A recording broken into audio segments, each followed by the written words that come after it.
السلام علیکم۔ امید ہے آپ سب خیریت سے ہوں گے۔ آپ دیکھ رہے ہیں اسلامی کار چینل۔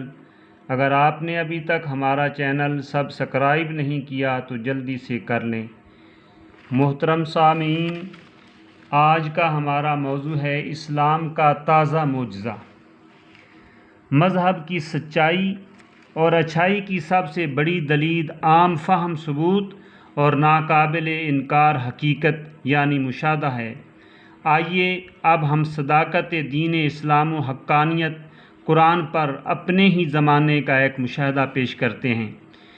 قصبہ سلمان پاک جو بغداد سے 40 میل کے فاصلے پر ہے، زمانہ قدیم میں جس کا نام مدائن تھا، جہاں اکثر صحابہ کرام گورنی کے عہدے پر فائز رہے، یہاں ایک شاندار مقبرے میں حضرت سلمان فارسی رضی اللہ تعالیٰ عنہ مشہور صحابی مدفون ہیں، اور آپ کے گنبد مزار سے متصل نبی آخر الزمان کے 2 صحابی حضرت حذیفہ بن یمان اور حضرت جابر بن عبداللہ کے مزارات ہیں۔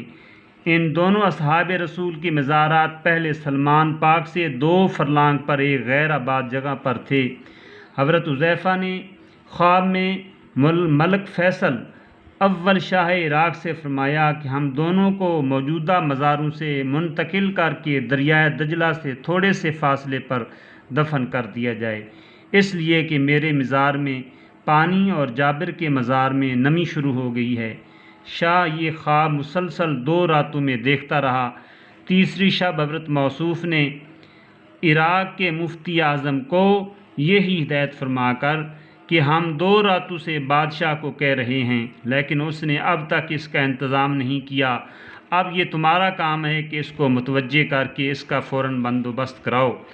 چنانچہ اگلے روز صبح مفتی اعظم نوری السعید پاشا وزیر اعظم کو ہمراہ لے کر بادشاہ سے ملے اور اس سے اپنا خواب بیان کیا۔ شاہ فیصل نے کہا، میں بھی 2 راتوں سے خواب میں یہی دیکھ رہا ہوں۔ آخر کافی غور و مشورے کے بعد شاہ نے مفتی اعظم سے کہا، آپ مزارات کھولنے کا فتویٰ دیں، میں اس کی تعمیل کے لیے تیار ہوں۔ جب مفتی اعظم نے مزارات کے کھولنے اور لاشوں کو منتقل کرنے کا فتویٰ دے دیا تو یہ فتویٰ اور شاہی فرمان دونوں اس اعلان کے ساتھ اخبارات میں شائع کر دیے گئے کہ بروز عید قربان بعد نماز ظہر ان دونوں اصحاب رسول کے مزارات کھولے جائیں گے۔ اخبارات میں یہ حال شائع ہوتا ہے کہ تمام دنیا اسلام میں یہ خبر بجلی کی طرح پھیل گئی۔ رائٹر اور دوسری خبر رجاء ایجنسیوں نے اس خبر کو تمام دنیا میں پہنچا دیا۔ حسن اتفاق دیکھیے کہ ان دونوں موسم حج ہونے کے باعث تمام دنیا سے مسلمان حج کے لیے حرمین میں جمع ہو رہے تھے۔ جب انہیں یہ حال معلوم ہوا تو انہوں نے شاہ عراق سے یہ خواہش ظاہر کی کہ مزارات حج کے چند روز بعد کھولے جائیں تاکہ وہ بھی شرکت کر سکیں۔ اسی طرح حجاج مصر، شام، لبنان، فلسطین، ترکی، ایران، بلغاریہ، افریقہ، ہندوستان، روس وغیرہ ملکوں میں شام و عراق کے نام بے شمار تار پہنچے کہ ہم بھی جنازوں میں شریک ہونا چاہتے ہیں، مہربانی فرما کر مقررہ تاریخ چند روز بڑھا دی جائے۔ چنانچہ دنیا کے مسلمانوں کی خواہش پر یہ دوسرا فرمان جاری کیا کہ اب یہ رسم حج کے 10 دن بعد ادا کی جائے گی، اور اس کے ساتھ ہی خواب میں اہل مزارات کی عجلت کی تاکید کے پیش نظر احتیاطی تدابیر بھی کی گئیں کہ پانی مزارات تک نہ پہنچنے پائے۔ حضرت حذیفہ بن یمان کے مزار میں کچھ پانی آ چکا تھا اور جابر کے مزار میں نمی پیدا ہو چکی تھی، حالانکہ دریائے دجلہ وہاں سے کم از کم 2 فرلانگ دور تھا۔ تمام ممالک کے سفیر، عراق حکومت کے تمام ارکان شاہ فیصل کی موجودگی میں پہلے حضرت حذیفہ کی نعش مبارک کو کرین کے ذریعے زمین سے اس طرح اوپر اٹھایا گیا کہ ان کی نعش کرین پر نصب کیے ہوئے اسٹریچر پر خود بخود آ گئی۔ اب کرین سے اسٹریچر کو الگ کر کے شاہ فیصل، مفتی اعظم عراق، وزیر مختار جمہوریہ ترکی اور پرنس فاروق ولی عہد مصر نے کندھا دیا اور بڑے احترام سے ایک شیشہ کے تابوت میں رکھ دیا۔ پھر اسی طرح حضرت جابر بن عبداللہ کی ناش مبارک کو مزار سے باہر نکالا۔ ناش ہائے مبارک کا کفن اور ریش مبارک کے بال تک بالکل صحیح سالم حالت میں تھے۔ ناشوں کو یہ دیکھ کر اندازہ ہرگز نہیں ہوتا تھا کہ یہ 1350 سال قبل کی ناشیں ہیں، بلکہ گمان یہ ہوتا تھا کہ شاید انہیں رحلت فرمائے 2-3 گھنٹے سے زائد وقت نہیں گزرا۔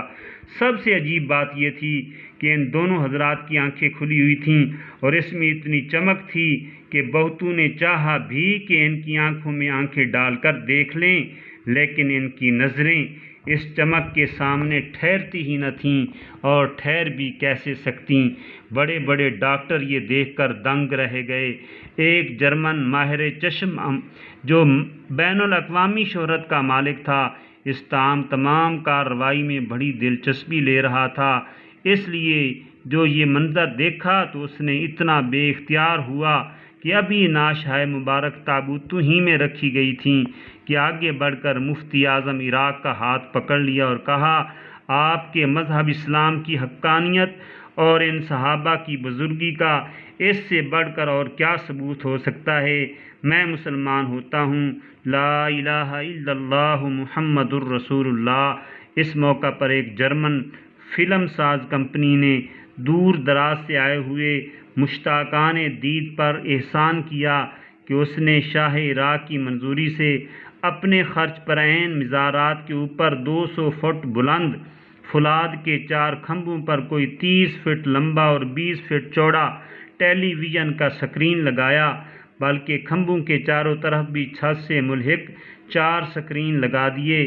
اس سے یہ فائدہ ہوا کہ ہر کوئی اپنی جگہ کھڑے ہو کر یا بیٹھ کر مزارات کے کھلنے کے وقت آخر وقت تک تمام کارروائی دیکھتا رہا۔ دوسرے دن بغداد کے سینماؤں میں اس واقعہ کی فلم دکھائی گئی۔